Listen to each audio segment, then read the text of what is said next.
Can you see us? Himanshu, yes. So today we both will be hosting this webinar together and I will put the presentation back on here. So I'll introduce myself to you all. My name is Kirti Paliwal and I did journalism honors from Kamala Nehru College. And I have been working since past 12 years. I started as a journalist and for about 3.5 years, I worked as a photo editor for the South Asia Bureau of the Associated Press, which is one of the world's largest global news agency. It's actually one of the four pillars of journalism in the world. And then I left journalism to join the corporate world. And I joined the British Council at one of the lowest ranks, which was at the British Council in India as an executive. And I got about four promotions in a span of 7 years that I worked with the British Council. So that is something about me. And I love language and I love teaching. I love trainings. And I used to do a lot of corporate trainings with the British Council as well. And I have been a teacher as well of English language. So this is something I'm really passionate about.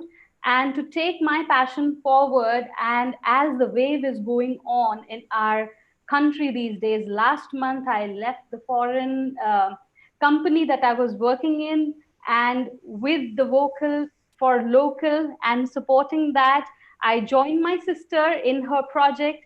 And since she is also very passionate about teaching, so I joined her in this project, which she started 1 year ago, teaching English and communication to people with quality and online.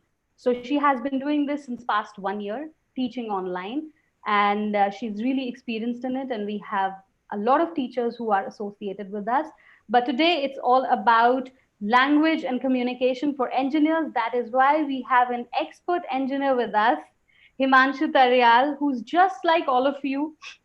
And he did his engineering just probably 5 years ago. So not very long ago like me, but very fresh out of college. And in 4 years, he's had three promotions, which is very commendable. And he works as project lead at Axtria India Private Limited. So Himanshu is with us as well. You can say hi to everybody, Himanshu, once again so that they can see you.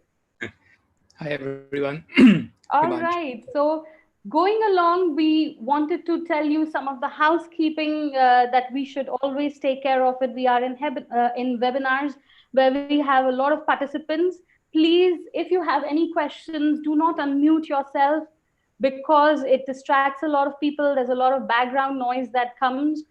So keep yourself on mute. You can chat. We have people who are moderating the chats as well. And if there is a question that Himanshu can take up, he will be informed about the question and we will try to take as many questions as possible. But if your question is not answered today, don't worry. You can fill in the feedback form and the link is provided. I think it was shared with you as well, but you can take a screenshot, you can visit the website, and you can write your question on the feedback form and we will definitely get back to you. All right, so let's go ahead. I think there are a lot of people who've already joined us, so we will move ahead with the webinar and a lot will keep joining in. So Himanshu, what we did before this webinar was we shared a survey link with people and a lot of people had filled in this survey. And this survey was particularly for engineering students across India. Okay. And let's see what result came out and where what they think actually how important communication and how important English language is in the work environment, and let's see whether what they think actually matches with the experience that we've had in different corporate environment. You being from the engineering stream and I am from coaching and leadership background. So let's move ahead with that. So first question was, Albert is a master of physics, so he doesn't need to bother about his English. And I think most of the people disagreed with that, which is actually something that I'm not surprised, and I think people do identify that. But Imansh, do you think that English is really required if you're a subject matter expert? Do you think Uh, if you know computer very well, if you know your hardware very well, do you need English at all? yeah. So Kirti, I definitely agree with the judgment judgment that people have. Like 93% of the people disagreed with it, right? So I'm in sync with everyone that, let alone toppers, like everyone should be conscious about their communication skills. Everyone should have a basic understanding of good communication skills. See, because all of the companies nowadays, since most of the folks here are college graduates, so they must be knowing that in the last year of college, they must be uh, sitting for companies for college recruitment, right? So in that, the first test that each and every one of you will face is going to be a personality assessment test that would have some questions on RCs, grammar, literature, etc. So definitely good communication skills are definitely required to pass that test alone. And being a master of technical skills or being a subject matter interest would not matter if, in case you are not able to put forward your ideas or what exactly your thought process was before you create a particular paradigm, right? You want to create a particular solution, or you have created an architecture, but you're not able to explain that, you're not able to convey your thoughts behind it. So what good would it be? So definitely I agree with most of the people that disagreeing this thing. So that's it. Okay, and that actually, I was thinking it would be a little different in engineering. But yes, coming from a corporate background, even when I entered the British Council, I had to go through a test called language test called BULATS. So there was a language assessment test, and most of the companies these days are adapting and adopting to this particular trend that we've seen, because and that actually shows that English is really important, whether you are, a topper in science, or you're an astronaut, or whichever stream you go to. I feel that now English has become really important. All Correct. right, so let's move ahead to the next question that we had asked. We had asked a total of 5 questions, so this was the first one. Let's move ahead to the next one. Yes. So this is something which is very, very interesting, which we all really, really care for in our career. I will get promoted because. So the maximum votes go to I have good communication skills, okay? And 25% for I plan well. And the next comes I'm competent. And the last one is I'm a perfectionist. So that is quite surprising, because I thought most of the people would want to be perfectionist in their job and think that, okay, that is what it is. If I'm a perfectionist, I will get it. But yes, it's really relieving to see that people understand the importance of good communication skills, and definitely being competent. Yes, I say they both go hand in hand. So I really like this result that's come out from the students who are studying engineering right now: being competent, having good communication skills. And I, for that matter, I know having good communication skills don't only mean having good English. That's not all. Correct. Having good communication skills, business etiquettes, business ethics is something that is really required. And as a recruiter myself, because I have recruited a lot of freshers, I've recruited a lot of managers, senior managers in my companies in the past, I can say that yes, people do think having good communication skills is all because we can speak English fluently. It means that okay, I have very good communication skills, but it has a lot of layers to it. For example, I've recruited freshers who could not clear the interview just because their language was something like, oh, it's a lit presentation, or oh, it's an LOL presentation, I didn't like it. So these kind of things. I mean, college students, yes, you all like your lingos and you love them, but preparing them for that next step, that okay, this is what business communication is, it's kind of a different deal. So do you think even in engineering that is important as much as it is important in our corporates and uh, Absolutely, other absolutely, streams? Kirti, absolutely, Kirti. And given the order in which people have rated these skills, I would like to agree with that. Let me just give an example, right? So, most of the people have listed good communication skills as the primary parameter for getting promotion. Correct.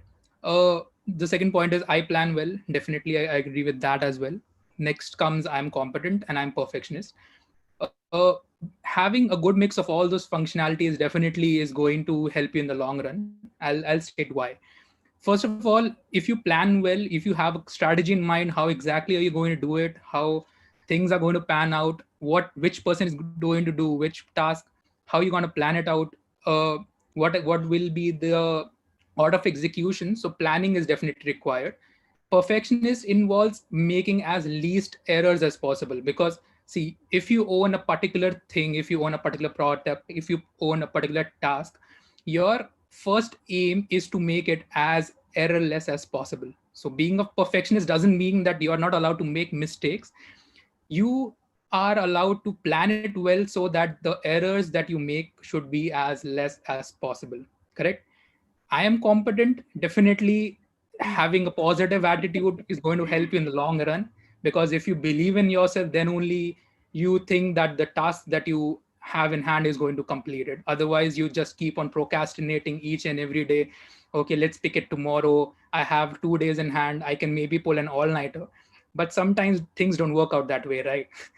And having good communication skills really tops them all, because once you plan on all these three things, you have to communicate these stuff to other team members as well. You're not going to work on that thing alone, right? You have to communicate it to your superiors, who have to take your word, and they have to take whatever you said to them, because they haven't planned out the whole thing, right? They are going to take your word. So having good communication skills will definitely enable you to evaluate whatever thing you had. You have to read documentation, so you should have good reading skills.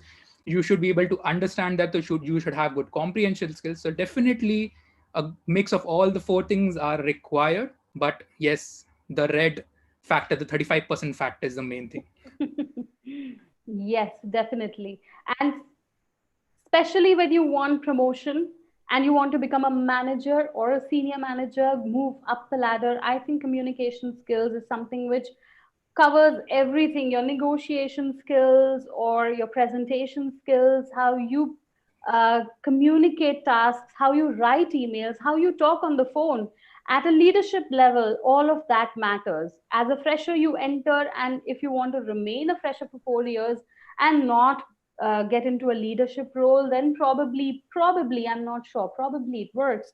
But if you want to grow ahead and move ahead in and climb up the ladder, I Doesn't think work a for a mix of long good time. communication Doesn't skills work for a long along time, with really. being competent and knowing your subject is something which is really, really Correct. important. I just want to add that the thing that you mentioned, that probably work. I'll just add the point that it won't work for a long time, because you can't Ah, remain developer your whole life, right? You One day you are going to be a team lead. The next you're looking for a solution architect. So definitely, you're always looking for the next opportunity, right? You can't keep on saying that, okay, I'm a fresher, I'm allowed to do these things. I won't participate in architecture meetings. I will not do these things. These things are probably I'll do it when I get promoted, right? You have to think about that, because when you think, then only you can plan it out. yes, I think, and that gives a very good message. Your attitude and how you take things, that really, really matters, because you can't say that, oh, like when I entered as an administrative executive, so it's not only communicating with universities or boards that I should take care of. I need to take interest in other things. And procurement, oh, I've never done procurement. I'm a journalism graduate and I don't want to get into taking quotations and comparing sheets. So these are things that people now need to start opening up and looking at as well, because we've seen engineers becoming MDs as well. So, a good mix of everything is something which is required these days, and we need to prepare the students and kind of broaden their horizons towards these things. All Correct. right, so let's move to the next one, the third one: early to bed, early to rise, work like hell, and advertise. And 54% of people disagree with this, and 46% agree. So I think most of the students are really, really modest. They think we should work like hell, early to bed, early to rise, and then not really advertise what we do. But I mean, in my corporate world, I can say that this is a skill, this is a talent that is really, really necessary, because Giving interviews never end. If you become a managing director, you want to become something else, you want to become CEO, you want to become COO, I mean, your interviews never end. It's not that promotions land on your lap just like that because, oh, you're working so hard and you were really well in an organization and you've done so much of hard work. But what happens is, if you're not able to project, if you're not able to professionally display the kind of work that you've done, if you're not able to show people what you've done and showcase it precisely, then it doesn't help. Because I have seen in among my colleagues as well, that there were people who were really hardworking, who worked very hard, but they couldn't communicate that to people. When you sit in an interview in front of the panel, you're supposed to tell them, even though they know what you do in the organization and they are your colleagues, your superiors sitting and taking your interviews, who probably you worked with together in the same project.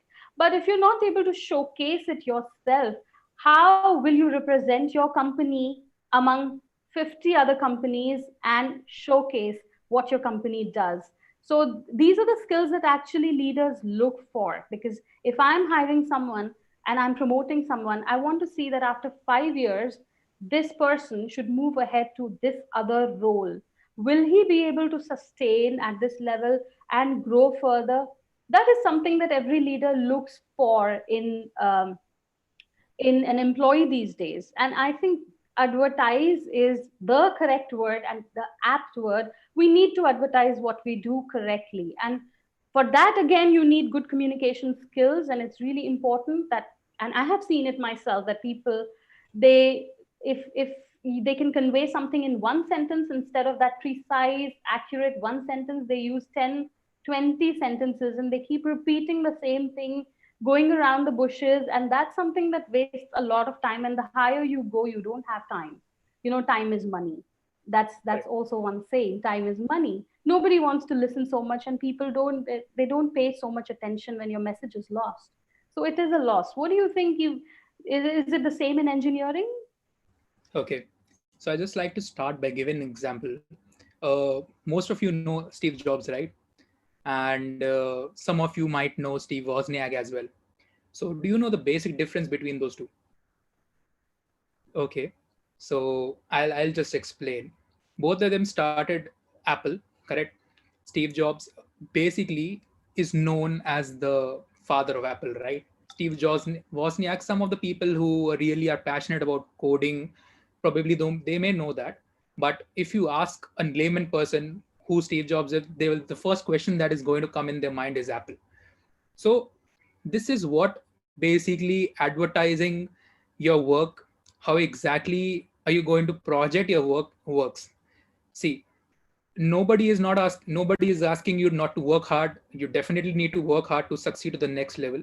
But what good would it make if you're not able to project that, or you not able to project or maybe convey whatever you worked on to your senior managers or your vice presidents, right? So in that case, it becomes very important to advertise each and everything. I'm not saying that you should like put an email stating out all the obvious facts, but definitely keep in loop all your managers, whatever you're currently doing, where you're stuck with, so that each and everyone knows what exactly you have to go through doing that amount of work, so that you get appreciated in the long run. It is very, very important to advertise your work. Long story short, I would definitely say that I just wanted that orange 54% to be somewhere near to 90%. I am really disappointed that people are even agreeing to this fact. Because in such a cutthroat competitive world, being a saint doesn't work. Sorry. Yes, I agree with you, definitely. All right, let's move ahead to the next one. It's important to build personal power by technical know-how, experience, and networking. Let's see where we land. So, number one is experience, all right, and number two is technical know-how, and they've rated networking in the end. Oh, so I thought networking would come on the top, because I think people get confused when we talk about networking, and they think networking is knowing people outside of your organization and building relationship with them, professional relationships with them. But I think networking is also very important within your organization as well. And I've seen people who really, really work hard, and I would use the word slog a lot, the whole day and sit late nights. But what's the use if people within your organization also don't know your name? It doesn't help in the corporate world. How about in the engineering world that you're in, Himanshu? Okay. So people first have rated experience, then technical know-how and networking. According to me, experience and networking are almost on the same level. Technical know-how comes next. I'll clarify why. Most people in India, they identify networking as sending LinkedIn requests. Correct. They just think that maybe if they have like 1,000 connections on LinkedIn, so probably the other person will be like, oh my God, you have like 1,000 connections on LinkedIn, you must have a hell lot of networking. So networking basically is one fraction of that. Another fraction being really connecting with people in understanding what they're doing, how exactly are they doing stuff, so that the next time you need help on anything, you know someone who can help you out, right? Each and every one of us needs help at some point or the other. And it would definitely not hurt you to ask about what challenges the other person might face, because see, in the long run, uh, networking involves friendship, creating relationships, right? And how basically relationships evolves is, it's a to and fro thing. You basically give something and you receive something, right? And given the current COVID situation, like each one of us knows, the number of cases is increasing day by day. And as many of you, I guess, would be final year college students, and they must be knowing that the number of offers have either dried up, since because most of the firms have either deferred their offers to next year, or some of the firms have either cancelled their recruitment process or drives. So it becomes very important to have a very strong network where people can refer you to jobs, right?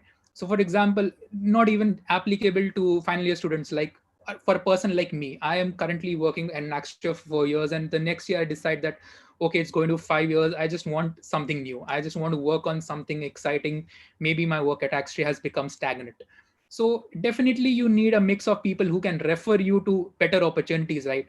Because having 1,000 LinkedIn connections is definitely not better than having one single connection who can refer you to three companies, right? This is one aspect of networking. Another aspect of networking could be, like, for example, many of you, I guess, would be in final years of college, preparing for major projects, minor projects, and you are working on a particular technology, or you are working on a particular concept where you might need help, or you are working on a pet project and you think that you are stuck and you need someone's guidance, right? So in that case, it becomes very important to connect with the right set of people who can guide you forward, who can drive you in the right direction. And this is why I think networking plays a very important role, not only outside the office, but within office also. You network with your peers, and you find that maybe there's a project that you're really interested in, and it basically suits your it is tailor made for your skill set, right? So without networking, you wouldn't even get a notice of whether that project was to be available for you or not. So currently, I guess networking is very, very important. Having experience definitely matters, because without experience, you are bound to make mistakes, right? You just assume things the way they are. With experience, you get to know that. There's a very famous meme saying that when a young programmer starts developing, and when his code compiles in the first run, he says, oh my God, I did it. And while the same experienced programmer, when his code compiles in the first run, he said, there's something wrong that I might have missed. So this is the difference between a young programmer's mindset and an experienced programmer's mindset. Leave the term programming alone and keep it in a general paradigm. So experience definitely matters, but networking, I guess, would take your skills and level to the next level. Technical know-how, definitely. But since technically the industry, the IT industry and the software industry is at such a pace there, where at 5 years ago you were thinking that Java was the king, right? But now people have switched from Java to maybe Python. 5 years onwards, who knows, maybe Go or Scala can be the next Python, right? Technical know-how is very important, but never forget experience, and networking definitely is the king. Yes. And that's a very good thought, because it's not only, collaborating for a project. You also draw from other people's experience. There are people who are ready to mentor you, who are ready to coach you within your organization.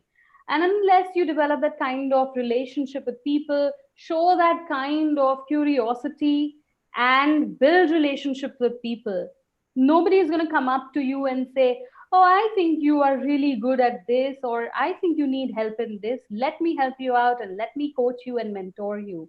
And these days, most of the companies are switching to coaching and mentoring style and fashion, rather than, giving you a book and asking you, oh, read about this and come back to us. There's no book. After your college, I don't think when you enter the corporate world, there's no book. Even if there is a book, you don't have to have the time to go and turn those pages and mug up the answers and come up with the right answer. You have to draw from other people and your colleagues' experiences. Correct. And even if life experiences were a book, I think I wouldn't go beyond page 5.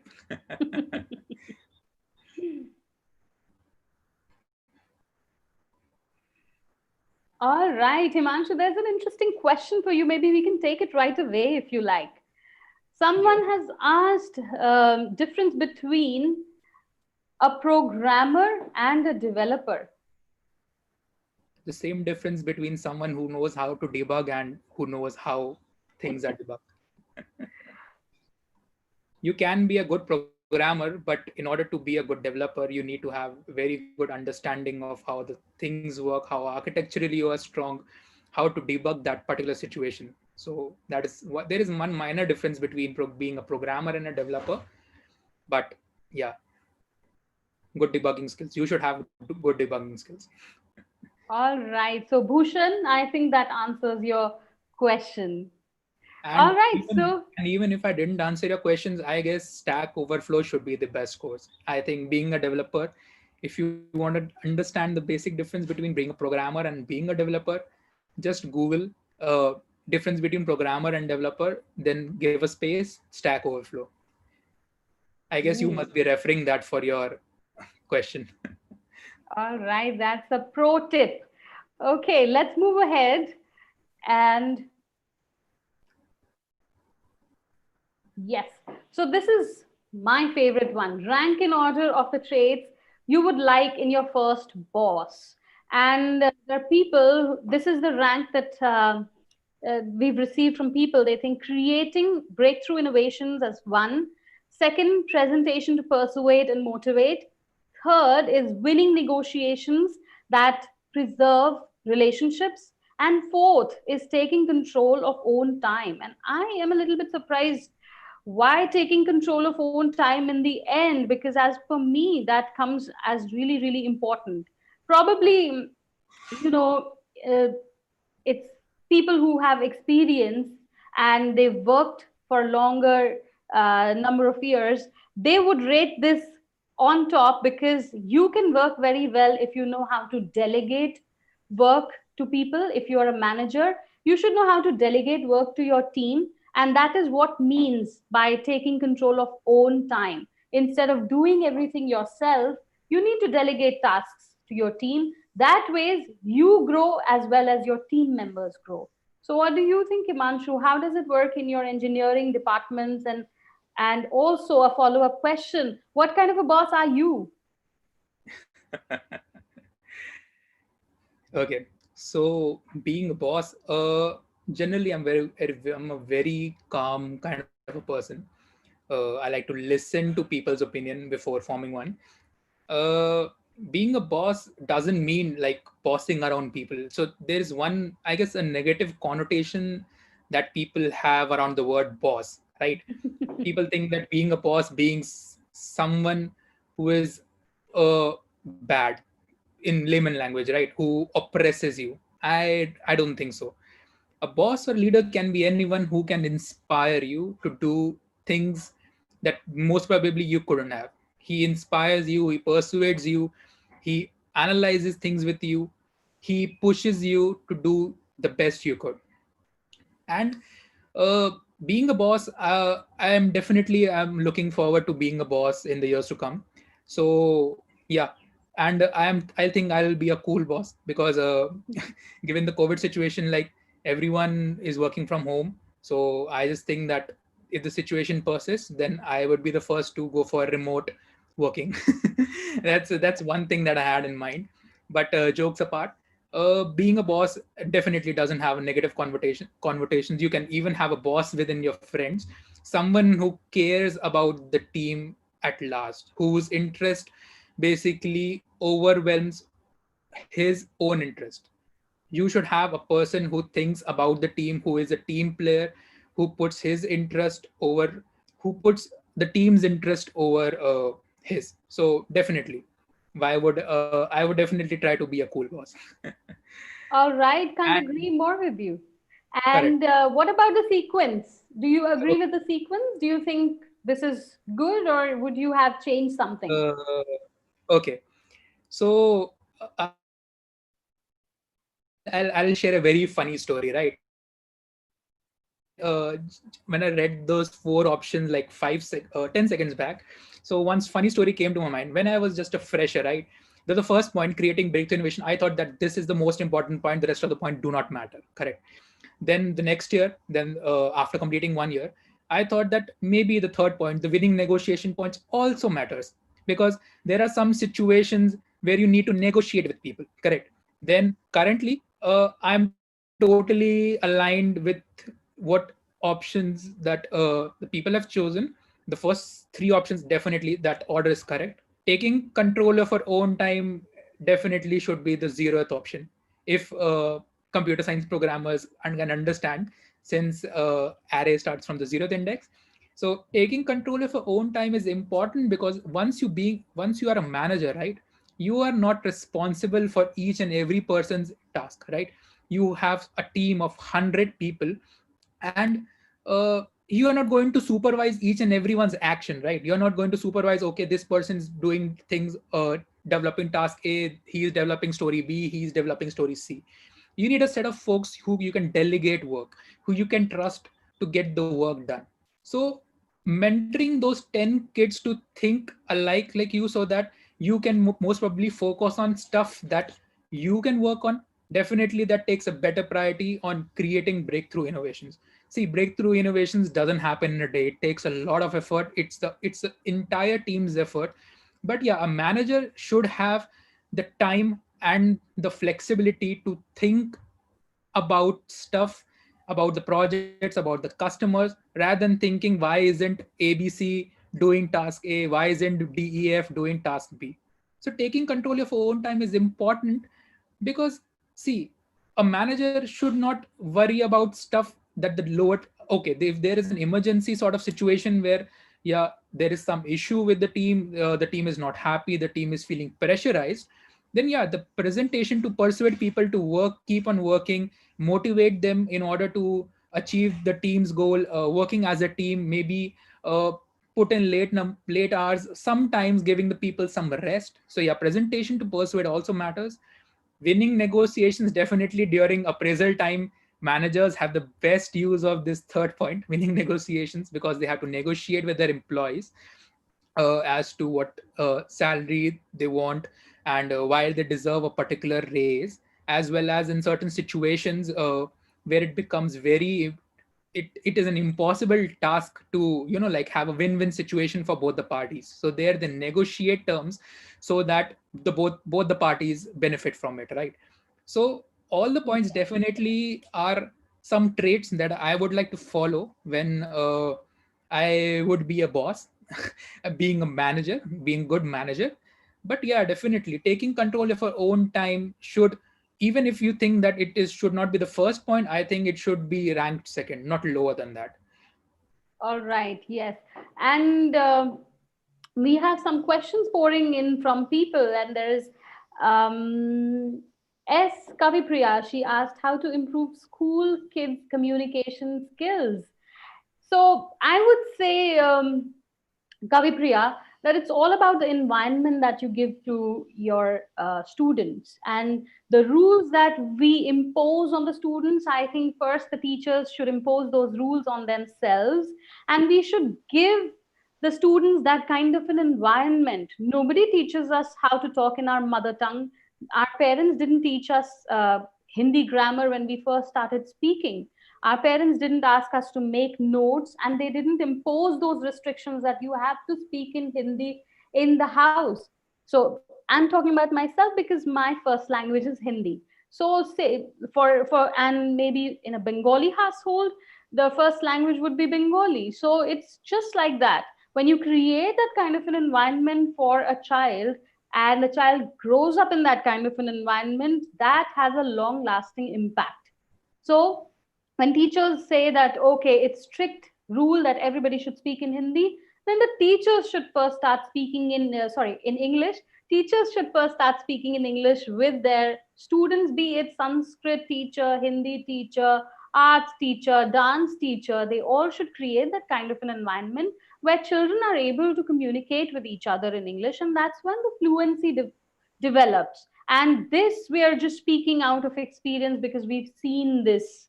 It's first hand experience, and we've actually seen this happening, and it has a longer term impact. And there's someone else as well, Kavita, I think she said, I want to know the resources which help in improving our communication skills. And Kavita, to you, I would say that communication, same thing that I told someone before, what, Kavi Priya. Sorry, the names are quite similar. So it's something similar. Communication can only improve when you apply them practically. In a 1 hour class, you come and you study English, then you go back home and you start talking in your first language, which happens in all the households in India. You do not apply what you learned in the classroom. So it's very important what you learn, you should apply as well. And at Tell, the English Language Lab, this is what we do. We create such an environment for the learners, and we give them the English language that they need for practical application in their particular field. Because English is actually, now after talking to Himanshu as well for so long, and drawing from what we both discussed just a while ago, and from what all the students uh, voted for in the survey as well, I think it is pretty clear that English is a dominant business language. You're not going to be working only in an Indian organization. Your company might be India Private Limited for taxation purposes, but you're working in a multinational organization. It's global workforce. You're working in India, you're working in Bangalore, but you're probably communicating with someone who is in Poland. Your boss is in Poland.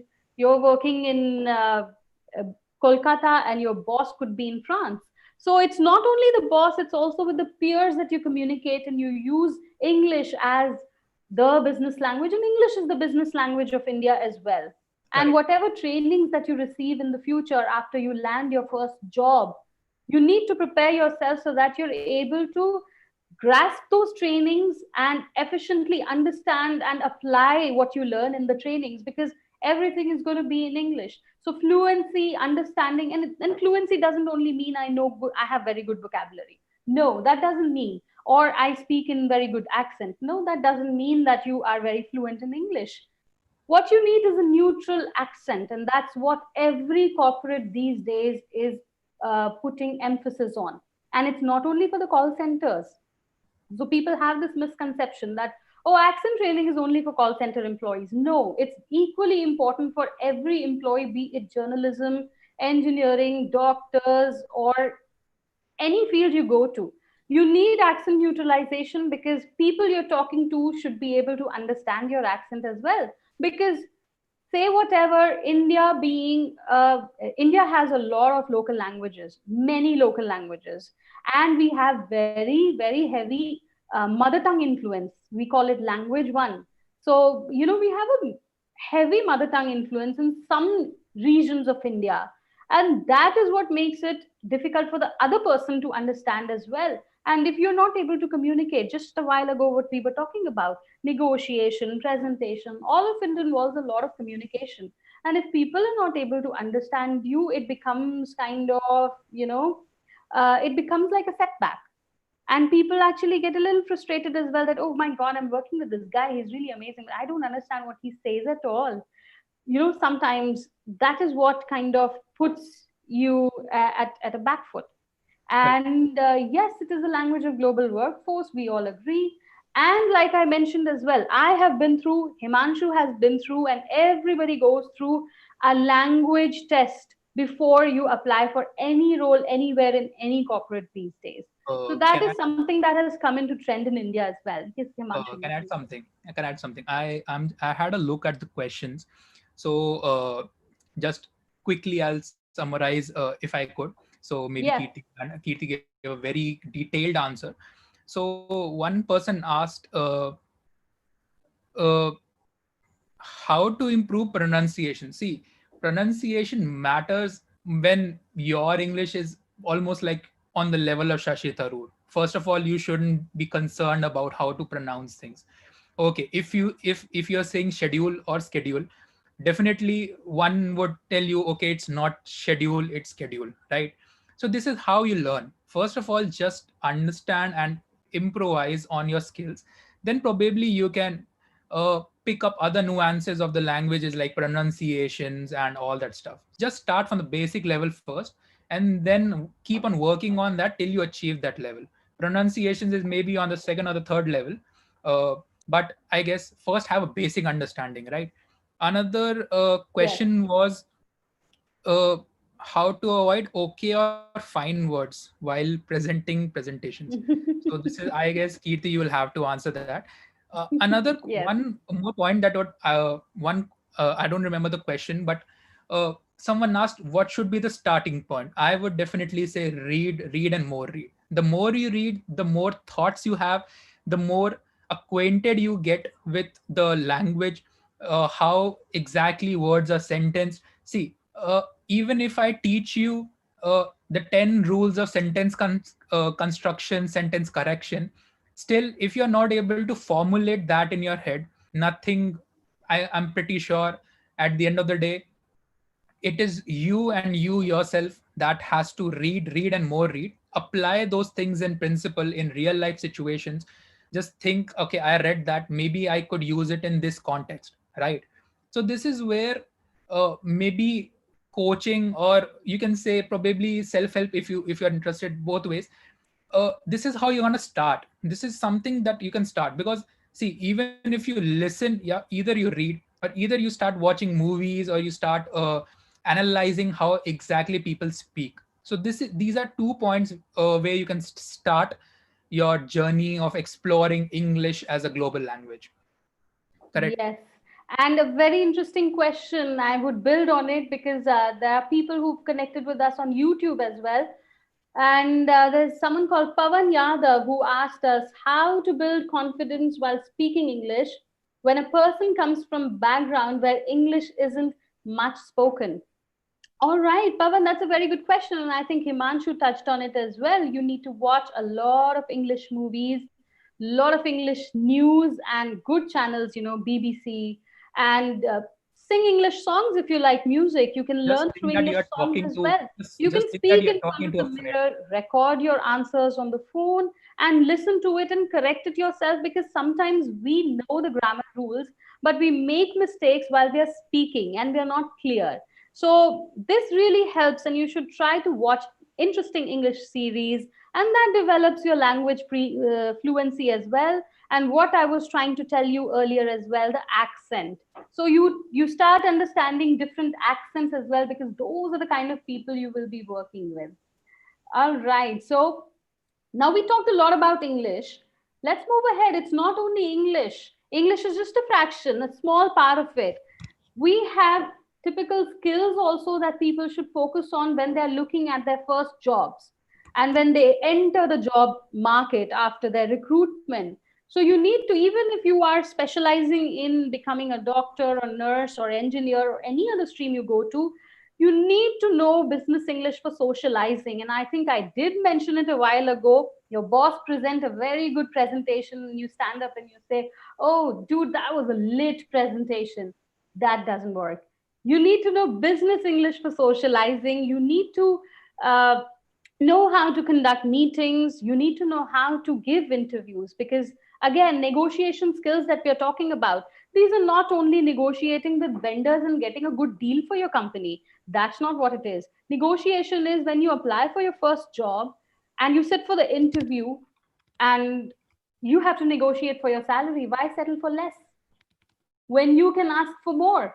And how will you ask for more? You need to communicate clearly. You can't beat around the bushes and go on and on. So negotiation skills, you we have specialized courses as well, and it's really in demand. We have been teaching students who are engineering students. We work with the regional managers of banks, very, very famous banks. And these are the people that we teach English to, and we make tailored courses specifically for them, specializing in their business vocabulary. Similarly, for engineers or for hotel management students, we have courses that specialize in the practical English that they need for their particular business, their particular job sector. And that is something that we were talking about, the practical application, which a lot of people have been asking. Practical applications.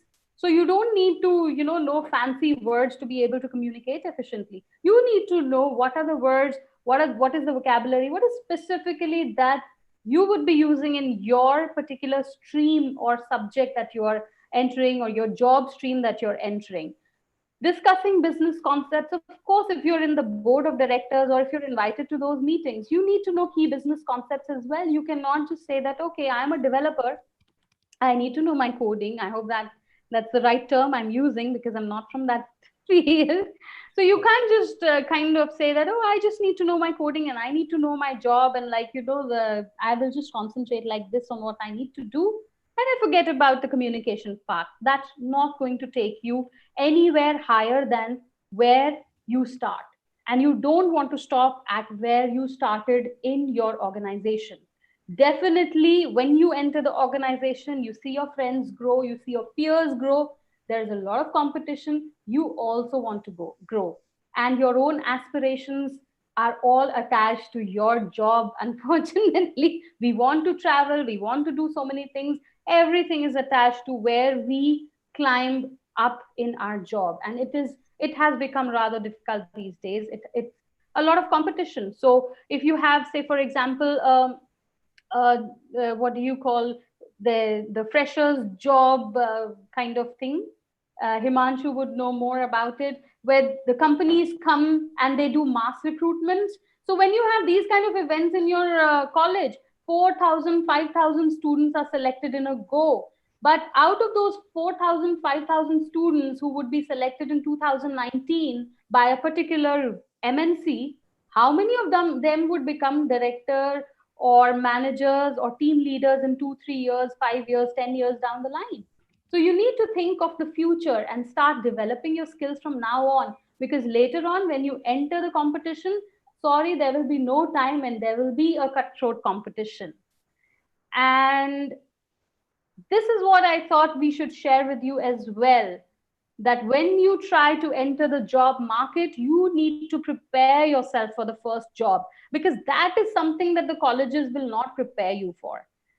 The colleges prepare you on how to handle your job, probably how to do coding, how to become a developer, how to become a mechanical engineer, but they don't prepare you for your first job. And luckily, I mean, I can say for myself, I was in Kamala Nehru College, and my college prepared me for my first job by conducting seminars every Wednesday, where experts used to come and share their experience. And that is how I got the experience and prepared myself as well. And you need to have effective communication skills. Interpersonal skills are something you cannot ignore at all. These are really, really important. Teamwork, and these days, this is what it is. You cannot say that, oh, I will not share knowledge with people and then I will grow. No, team working is something which is very important, and the colleges and your books do not prepare you on how to develop the skill in yourself. Professionalism, like I said, using language, professional language, how to write emails, how to speak on the phone, how to think, channelize your thoughts and put them across in front of people. Interview skills, how to sit in front of so many people and what to say in an interview. That is something that nobody prepares you for when you're in a college. And I would like to sorry, pause. there, yeah, Sorry, I'll pause you. Himanshu. So Any questions, guys? I'm accepting questions. So any questions? Okay, we have one questions. Okay, you can continue, Kirti, because people were not posting questions. So I just thought that maybe Oh, because just start shooting questions at me, and maybe I can take this no, from no. Actually, the thing is, people are writing questions to us, and it is just a 1 hour seminar, and we're running short of time. We're not able to take all the questions. We took a few selected questions right now. But if you're not able to ask your question, don't worry. You can post your questions to us, fill out the feedback form, just leave the question in the feedback form, and we will definitely get back to you. We will coordinate with Himanshu, take his expert opinions, and we will pass on his messages to you. So don't worry. We will be taking and answering all your questions just because we are kind of short of time at the moment because it's just a 1 hour webinar. All right. So, like we talked about preparing you for your first job. So, that is something everybody should keep in mind. And what we do is at the English Language Lab, and that's what I started with in the beginning when we started the webinar, is that, we understand the Indian market very well. We know what our local dialects, local culture, local languages are. We know how heavily our local languages influence our English as well. Like Himanshu said, there is no issue if you say schedule or schedule. That is not a big problem. But the problem comes when our first language, the influence is so high that people who are native speakers are not able to understand it, right? So that is where we actually need accent neutralization, and we specialize in that. And we make language learning fun. There were some people who were worried that, okay, what about reading books and this and that? You have read enough books, and we don't want to give you any more books to read. We make language learning fun, interactive. We play a lot of games. And if you visit our website, you will see a lot of sample videos as well of our live classes. We play a lot of games with the learners, and we make them speak. Unlike, the foreign companies which have no idea about the Indian audience and Indian learners, we know what our Indian learners need. And this is a company that started from India by an Indian. So we do understand a lot, what people of our country need actually. And we know how heavy, book heavy our curriculum is. It's not at all practical. Our education system is one of the best, it's the largest in the world, but we know how book heavy it is, and we don't want to make it that way. We know in a lot of schools, we see that people go and teachers make them fill in the blanks. Fill in the blanks, people can do at home as well. They don't need to come to a 1 hour class, waste their time and money in coming into a class and doing fill in the blanks or reading a passage. We give that to do at home because people, obviously, Indians have very good English. So people know grammar rules. They can do all of that at home by self study, and they can come to the class and only speak. And speaking English fluency is something that we specialize in because we have tailor made courses. We are not giving the same course to everybody. It's not one size fits all for everyone. So we have tailor made courses specialized for people, engineers, doctors, hospitality services, and we give them a lot of time to speak so that they can develop their fluency. And the best part is that we have Cambridge trained teachers, and they are all certified from Cambridge. And we keep maximum 8 learners in one batch, not 20 in a batch, only 8 learners in a batch, so that they get more chance to speak. And the teacher, because the teacher is certified by Cambridge to teach language and to increase and improve fluency, the teachers are also, they give feedback, and they're able to mold and channelize and create an environment. That's what someone, I think Kavita asked earlier on. So I told her that we create an environment where people actually start, thinking in English and know how to develop fluency. So that is what we do, and we are experts at. And this is all that we had in the webinar today. And like I said, please do not worry if your questions were not taken due to the shortage of time. We will definitely get back to you when you write the feedback, fill the feedback form. You all can take a screenshot of this display that I'm showing. This is the phone number that you can get in touch with us. If you have any questions, you can send us a WhatsApp message, or you can get back to us on Telegram, which is very famous these days. And we are there on Instagram and Facebook as well. So you can ask us anywhere and we will be happy to answer your questions. And Himanshu, would you have anything more to add apart from what I shared? Yeah. So there was one question about the group interviews and the normal interviews as well, right? I would just like to add a particular story, a personal story behind it. So the first Axtria was the first company that I applied to when I was in college, right? And it was the first interview I faced. So normally I was like very scared, like really, really scared.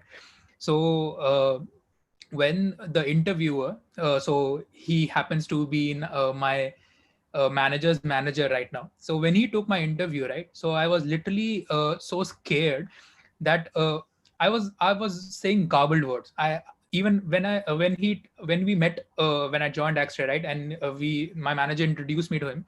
So he told me that he couldn't understand a single word I said that day. And I would say that it was probably because I was very low on confidence.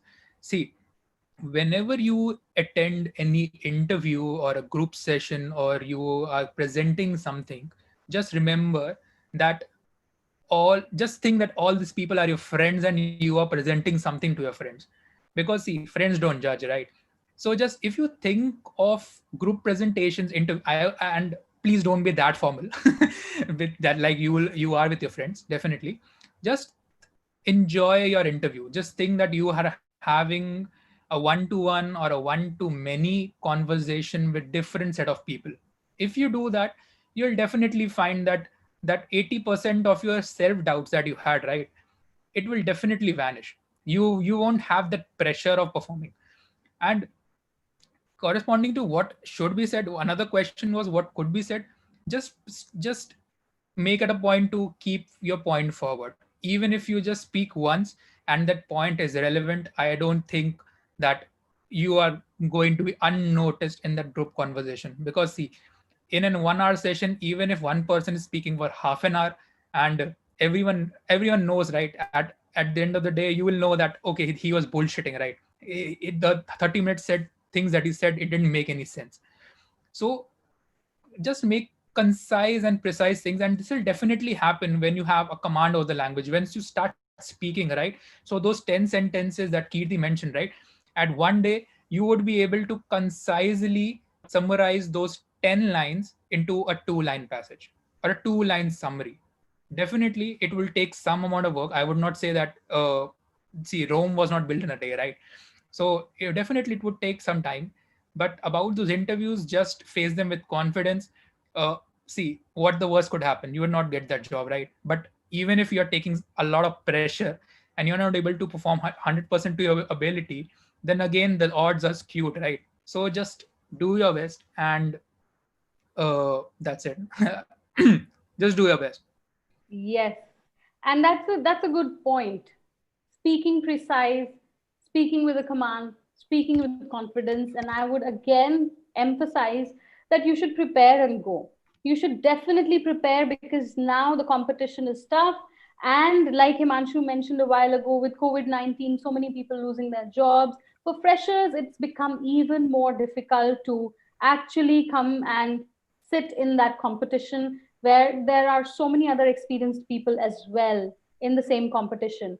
So what is, you need to balance it out. So you must prepare for your interview and go, and you must definitely polish your skills now when you have the time, instead of waiting when you reach the when you enter your job and you work for 1 or 2 years and then you don't see any growth, and then you say, okay, this is a skill that is lacking, and now I need to start polishing my English skills or my business communication skills. Or I think I don't write very good emails. That's a feedback I've received from my boss, that you don't write emails very professionally, or you don't know how to write good professional emails. Or I have to talk to my colleagues who are foreigners and I don't understand their accent, or they don't understand my accent. So I need to develop fluency. So before it's too late, or before you lose on that precious time, which is your time to earn the money, I think this is the time, this is the right time. You can use this time and develop these skills, and then with confidence enter the job market and fly high. Correct. All And right, so since we this are brings overshooting, us to the end of just this. just Yes, want to add Himanshu, you're last. saying something. I'm so sorry, Yeah, there is a just lag. I'm really sorry. I'll just take 2 more minutes. Uh, I read somewhere that it takes 21 days to build a habit, right? Why not start this habit today? And maybe after 21 days, you are in a better position than what you were today. Why not start it? Why not start this journey today itself? Give it a 21 days, read every day, try speaking every day, listen to people speaking in English every day, and after 21 days, let's see what happens.